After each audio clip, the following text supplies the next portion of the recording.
Olá, olá, olá. Continuamos aqui olhando o texto de João 8, do verso 1 ao verso 11, que conta a história da mulher que foi pega no ato de adultério, né?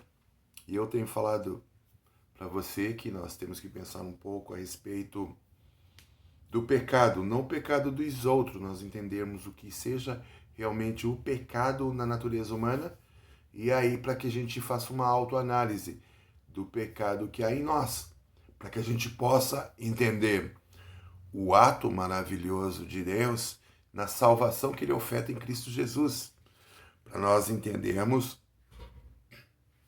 o quão é feio o pecado em nós e entendermos este ato maravilhoso de Deus nos ofertando perdão, perdoando os nossos atos impensados, os nossos atos pensados e as nossas ações drásticas e destrutivas e egocêntricas que nós tomamos, tá?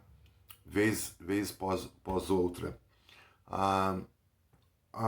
Eu comentei aqui que, primeiramente, o primeiro pecado dos fariseus ali, que levam a mulher à presença de Jesus, não por uma questão de justiça, eles querem primeiro, estão tentando Jesus, né? Estão colocando Jesus em xeque, a sua palavra em xeque. Eles querem ver como é que Jesus vai se portar naquela situação, tá?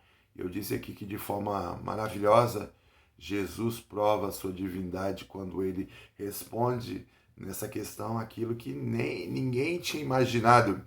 Eles levam a mulher lá, a mulher, creio que estava toda envergonhada, de cabeça baixa, não conseguia nem levantar a cabeça, foi pega no ato do adultério. E Jesus, de forma muito maravilhosa, diz assim: olha, aquele que não tem pecados, ou que, conforme a tradução que ele estava lendo, que é a nova versão transformadora, aquele que nunca pecou, que atire a primeira pedra. E aí vai se mandando um por um, a começar pelos mais velhos, o texto afirma.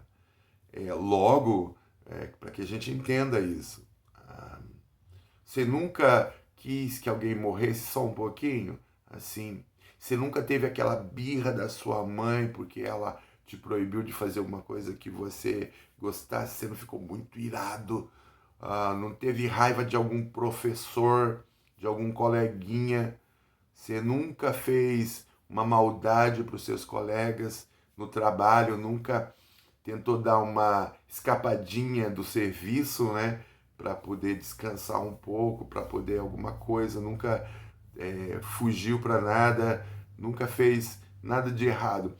Essas coisas naturais, estou dizendo de coisas pequenas, nunca contou uma mentirinha branca, como o pessoal falava antigamente, né? Uma mentirinha aí, uma piadinha mentirosa, ou uma história mentirosa, ou aumentou alguma coisa de forma a quase distorcer o assunto. Então, essas coisas são são naturais no homem. Entretanto, são pecado de acordo com a vontade de Deus. Deus estabeleceu essas coisas como pecado. Mentira é pecado, prostituição é pecado, roubo é pecado, assassinato é pecado, abuso infantil é pecado, abuso de adultos também é pecado, e aí seja psicológico, seja realmente forçado. Então nós temos que entender que aquilo que invade a vida de outra pessoa de uma forma agressiva é pecado, tá certo? Então, o que eu quero dizer assim é que Romanos 3:23 vai dizer assim, ó, porque todos pecaram, todos, todos é todos, todos é todos, não tem escapatória. Então, assim, o pecado atingiu a nossa natureza. Desde que entrou lá no Éden, no capítulo 3 de Gênesis, o pecado vem manifestando a sua vontade através do homem, ou o homem, tomado pelo pecado e separado de Deus, vai fazendo as suas vontades. Porque quando a Bíblia diz lá que o homem morreria, quando Deus dá essa palavra, que no dia que pecar você certamente morrerá, o homem morreu. Ele foi separado de Deus. Entende isso? Essa morte espiritual, que Deus é que dá vida espiritual, dá vida para o homem, uma vida de qualidade, o homem foi separado disso. O homem ficou separado. E aí as consequências na humanidade vão aparecendo aí. As guerras, agora as pandemias, assassinatos, roubos,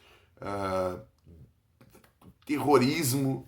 Tudo isso é consequência da natureza humana pecaminosa, da natureza humana sem Deus. O homem sem Deus vai nessa toada, né? Então, nós temos que pensar aqui, eu estou olhando para esse texto e falando uma análise da sociedade que nós estamos vivendo e uma análise do pecado na humanidade. Todas as consequências que foram, que vieram sobre a vida da humanidade, tá certo?